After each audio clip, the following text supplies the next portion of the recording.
ఓం మహాగణాధిపతయే నమః. ఓం గురుభ్యో నమః. ఓం శ్రీమాత్రే నమః. పరమేశ్వర స్వరూపమైనటువంటి జ్యోతిష, వాస్తు మరియు ఇతర అనేకమైనటువంటి శాస్త్రములను మనకు అందించినటువంటి మహర్షులకి నమస్కారం. హయగ్రీవ హయగ్రీవ హయగ్రీవేతియో వదేత్ తస్య నిస్సరతే వాణీ జన్మకన్యా ప్రవాహవత్.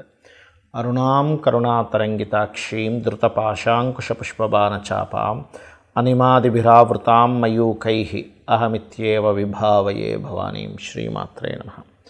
ప్రేక్షకులకి ఆ లలితాంబిక అమ్మవారి యొక్క అనుగ్రహం పరిపూర్ణంగా కలగాలని మనస్ఫూర్తి కోరుకుంటూ మనం డిసెంబర్ మాసంలో అసలు గ్రహస్థితి ఏ విధంగా ఉంది అని చెప్పి చూసుకున్నట్లయితే ఈ మాసంలో 3 గ్రహాలు వక్రించి ఉంటాయి. అందులో ప్రధానంగా గురువు వృషభ రాశిలో వక్రించి ఉంటున్నాడు, కుజుడు కర్కాటక రాశిలో వక్రించి ఉంటున్నాడు. అదేవిధంగా శని కనుక చూసుకున్నట్లయితే వక్ర త్యాగం అయిపోయింది ఆల్రెడీ శనిది.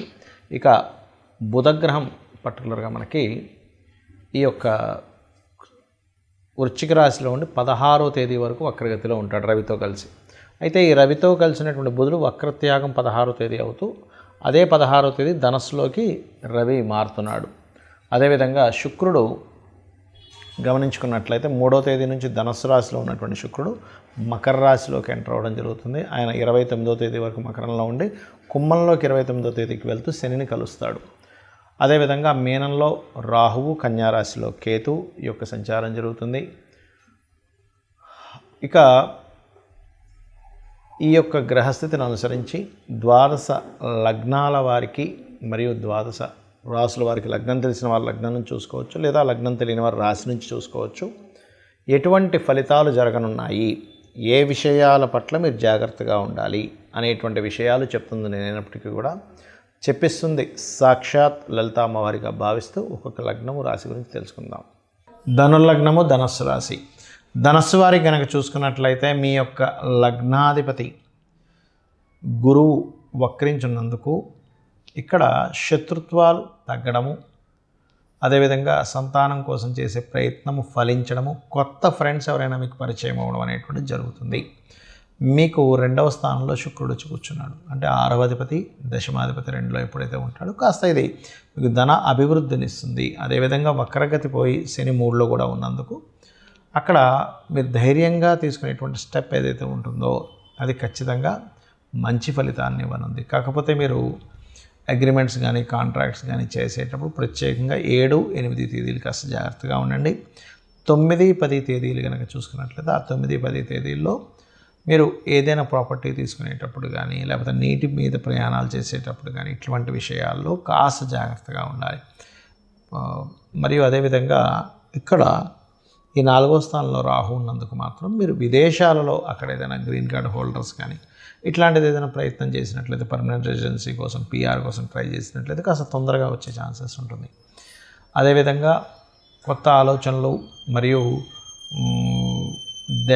ఒక్కొక్కసారి కొంతమందికి ధనుర్లగ్నం వారికి ఇప్పుడు ఉండేటువంటి ప్లానటరీ కండిషన్స్ పరంగా డిసెంబర్ మాసంలో స్వప్నంలోకి కొంతమందికి దైవ దర్శనం కూడా జరుగుతుంది ఈ యొక్క కాంబినేషన్ ఉన్నప్పుడు. కాకపోతే ఇక్కడ వివాహం కోసం ప్రయత్నం చేసేటువంటి వారికి మాత్రం మీకు 16వ తేదీ తర్వాత నుంచి అనుకూలమైనటువంటి వాతావరణం చూపిస్తుంది. అదేవిధంగా కాస్త వాహనాల మీద వెళ్ళేటప్పుడు ముఖ్యంగా మీరు మీ యొక్క పార్ట్నర్తో వెళ్ళేటప్పుడు కాస్త జాగ్రత్తగా ఉండాలి. మరియు లైఫ్ పార్ట్నర్ కాకుండా బిజినెస్ పార్ట్నర్స్ విషయంలో 8వ స్థానంలో ఉన్నటువంటి కుజుడు వక్రించినందుకు బిజినెస్ పార్ట్నర్తో అనవసరమైనటువంటి ఘర్షణ వాతావరణం చూపిస్తుంది. మరియు దశమంలో కేతు ఉన్నందుకు ఉన్న ఉద్యోగంలో సాటిస్ఫై లేకుండా మారాలనే ఆలోచన చేస్తూ ఉంటారు. కానీ నేను చెప్పేది ఒకటే, మే వరకు ఎట్టి పరిస్థితుల్లో మీరు ఉద్యోగం మారే ప్రయత్నం చేయకండి. ఇంకా గ్రహస్థితి రీత్యా వాళ్ళు తీసేశారు లేకపోతే మీకే ఇంకా ఉండలేకపోయారు అనుకుంటే మాత్రం, ఉండలేకపోతున్నాను అనుకున్నా ఉండలేకపోయారు అనుకున్నా కాస్త మీరు గణపతి ఆరాధన చేసుకున్నట్లయితే ఆ యొక్క స్ట్రెస్, ఆ యొక్క ఆలోచన విధానం నుంచి బయటికి రావడం జరుగుతూ ఉంటుంది. అలాగే ఎప్పుడైతే మీకు 16వ తేదీ నుంచి రవి రాశిలోకి వస్తున్నాడు, 16వ తేదీ నుంచి కొంత తండ్రి సమానులతో ఏదైనా సపోర్ట్ లభించడం కావచ్చు, లేనట్లయితే అక్కడ పర్టికులర్గా మీకు లాంగ్ జర్నీస్ ఉండడము మరియు హయ్యర్ ఎడ్యుకేషన్ కోసం చేసే ప్రయత్నాలు ఫలించడం ప్రత్యేకంగా 16వ తేదీ నుంచి యోగిస్తుంది. ఇక మీరు చేయవలసినటువంటి దేవత ఆరాధన ఏమిటి? 5వ స్థానాధిపతి అయినటువంటి కుజుడు వక్రించి అష్టమంలో ఉన్నాడు. కాబట్టి ఇక్కడ ఏమవుతుందంటే ఇలా ఉన్నప్పుడు కొంచెం మొండి పట్టుదల ఉన్నప్పటికీ కూడా ఏదో తెలియని మీ పార్ట్నర్స్కి కావచ్చు, మీ జీవిత భాగస్వామి కావచ్చు, ఏదో అవుతుందేమో అనేటువంటి భావన కలుగుతూ ఉంటుంది. కాబట్టి మీరు చేయవలసింది ఏమిటంటే ప్రత్యేకంగా మీరు దత్తాత్రేయుడి యొక్క ఉపాసన అంటే ఓం జయ గురుదత్త శ్రీ గురుదత్త అనే నామస్మరణ చేస్తూ ఉండండి. మరియు అదేవిధంగా మీరు ఈ దశమ స్థానంలో కేతు ఉన్నందుకు ఉద్యోగ సంబంధించిన విషయంలో ఏదైనా చిన్న చిన్న డిస్టర్బెన్సెస్ కావచ్చు ఇట్లాంటివి వచ్చినప్పుడు మాత్రం గణపతిని ధ్యానించండి. అంటే ఇంట్లో కూర్చొని వర్క్ ఫ్రమ్ హోమ్ చేస్తున్నారు, టేబుల్ ముందు కూర్చున్నప్పుడు ఒకసారి గణపతిని ధ్యానించండి. ఒకవేళ జాబ్కి వెళ్ళారు, అక్కడ టేబుల్ ముందు కూర్చున్నప్పుడు ఒక చిన్న బొమ్మ లాంటిది పెట్టుకొని గణపతిని ధ్యానిస్తూ ఉన్నట్లయితే మీకు ఉద్యోగ సంబంధించిన అవకాశాలు పెరగడము, ఉద్యోగంలో ఇబ్బంది రావడం ఇట్లాంటివి ఏవి జరగకుండా క్లియర్ అవ్వడం జరుగుతుంది. చాలామంది నన్ను అడుగుతుంది ఏంటంటే వాళ్ళ జన్మజాతకాల్లో ఏదైనా వక్రగ్రహం ఉన్నట్లయితే ఏమిటి ఫలితం అని అడుగుతున్నారు.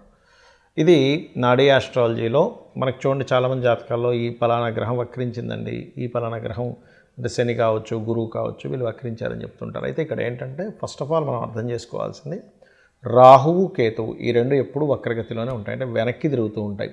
బికాజ్ ఆఫ్ అది కాలం అయిపోతుంది, రాహు అంటే కాలము అయిపోయినటువంటిది కాబట్టి కాలానికి కారకుడైనటువంటి రాహు వెనక్కి వెళ్ళిపోతుంది కాలము అనేటువంటి సంకేతంతో. అయితే మిగతా గ్రహాలు ఏవి అంటే రవిచంద్రులు అయితే అసలు వక్రించరు ఎప్పుడు కూడా, ఎందుకంటే సమయం వెనక్కి రాదు. కాబట్టి ఈ రవిచంద్రుల ద్వారానే మనం సమయాన్ని తెలుసుకుంటూ ఉంటాం. ఇవాళ ఈ తిథి, ఈ నక్షత్రము, ఇంత సమయం గడిచింది.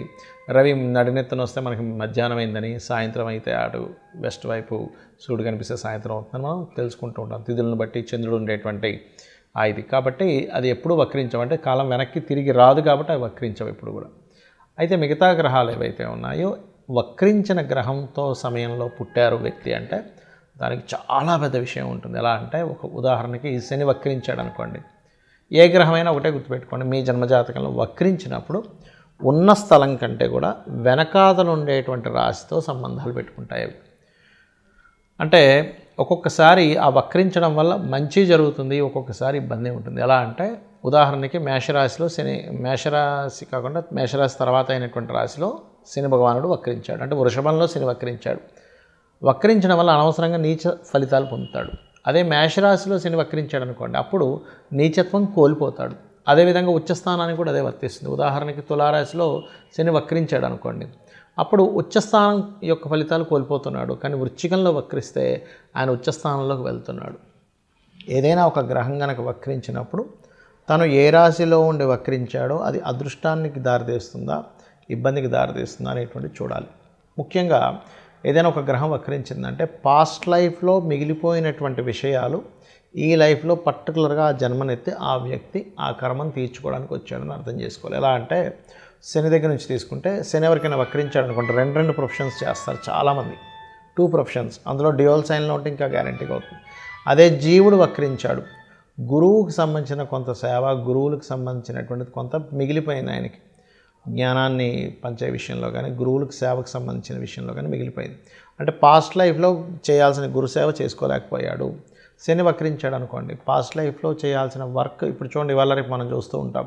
ఎవరైనా సరే జాబ్ సంబంధించిన విషయంలో జాబ్కి వెళ్తారు కానీ అక్కడ సరిగ్గా పనిచేయరు, నెల జీతం మాత్రం తీసుకుంటుంటారు. అది పెండింగ్ ఉండిపోయాడు ఆ వ్యక్తి పాస్ట్ లైఫ్లో.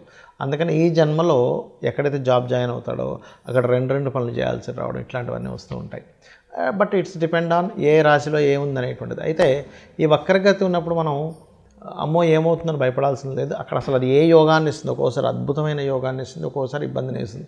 బట్ అది చూసుకోవాలి. అదేవిధంగా శుక్రుడు వక్రించాడు, ఎక్కడుండి వక్రించాడు, సప్తమంలో ఉండి వక్రిస్తే ఏమవుతుందంటే జీవిత భాగస్వామి, వివాహ సంబంధాలు ఇదిగో దగ్గర దాకా వచ్చి వెనక్కి వెళ్తూ ఉంటాయి. అది కంఫర్ట్స్ కావచ్చు, వాహనాలు కావచ్చు, వివాహ సంబంధించిన విషయాలు కావచ్చు, ధన సంబంధించిన విషయాలు కావచ్చు. 3లో ఉండి వక్రించాడు అనుకోండి, 2లోకి వస్తున్నాడు అంటే ఏమిటి, మీడియేటింగ్ ద్వారా డబ్బులు వస్తాయి. అది ఏ భావనలో ఉండి వక్రించాడో చూసుకోవాలి. ఒకవేళ బుధుడు వక్రగతిలో మనిషి జన్మించాడు అనుకోండి, మీరు ప్యూర్లీ మీ యొక్క నాలెడ్జ్ని షేర్ చేయడం కోసం పుట్టారు, గుర్తుపెట్టుకోండి. అలా షేర్ చేస్తేనే ఈ జన్మ మీకు కంప్లీట్ అవుతుంది. అలా ఒక్కొక్క గ్రహము వక్రించినప్పుడు ఒక్కొక్క ఇది ఉంటుంది. కుజుడు వక్రించాడు, కుజుడు అంటే దేనికి కారకుడు, భూములకు కారకుడు. అది వక్రించినప్పుడు ఒక మంచి ప్లానెట్తో వెళ్ళి కనెక్ట్ అయితే భూముల ద్వారా లాభాలు ఉంటాయి. వక్రించినప్పుడు ఆ 159 యాక్సెస్లో ఇంకొక పాపగ్రహంతో కనెక్ట్ అయితే రావాల్సిన భూమి కాస్త పోయి ఇబ్బంది పడతాడని అర్థం. సో దానికి ఏం చేయాలంటే వక్రించిన గ్రహాన్ని మనం చూసినప్పుడు అది వెళ్ళి ఏ గ్రహాలతో కంజంక్ట్ అవుతుంది, ఏ గ్రహాలతో చూడబడుతుందో తెలుసుకొని దానికి సంబంధించిన రెమెడీ చేసుకుంటే ఈ వక్రగతి ఒకవేళ ఇబ్బందికరంగా ఉంటే ఆ ఇబ్బందికరమైన పరిస్థితులు తగ్గుతాయి. బాగున్నట్లయితే మనం ఏం రెమెడీ చేసుకోకర్లేదు, అద్భుతంగా ఉంటుంది. ఆ రెమెడీస్ కూడా చిన్న చిన్నవి, గోవుకి తినిపించడము, గ్రహాలకు దీపారాధన చేయడము, లేనట్లయితే అమ్మవారి నామాల్లో ఏదైనా ఒక మంత్రం చేసుకోవడం చేస్తూ ఉండాలి. శని వక్రించాడు, ఉదాహరణకి శని వక్రగతి వల్లే ఇబ్బందులు వస్తున్నాయి అనుకోండి, ఎందుకంటే కర్మకారకుడు కాబట్టి వాళ్ళు చేయవలసిన మంత్రం ఏమిటంటే ఓం అనాకలిత సాదృశ్య చుబుక శ్రీ విరాజితాయ నమః. జుపిటర్ వక్రించి నీచ స్థానంలోకి వెళ్తున్నాడు, అలాంటప్పుడు జయ గురుదత్త, శ్రీ గురుదత్త అనే నామస్మరణ చేయండి. బుధుడు వక్రించడం వల్ల ఇబ్బందులు ఎదుర్కొంటున్నారు మీరు, అందరికీ ఇబ్బందులు ఎదుర్కోవాలని లేదు, అది ఏదైనా నీచ స్థానంలోకి వెళ్ళినా పాపగ్రహాలతో కంజక్ట్ అయినప్పుడు మాత్రమే అప్పుడు విష్ణు సహస్రనామాలు చేయండి, లేదా ఓం నమో నారాయణాయ అనే నామస్మరణ చేయండి. శుక్రుడు వక్రించాడు, లలితా సహస్రనామాలు చేయండి, లేదా ఓం శ్రీమాత్రే నమః అని చేసుకోండి.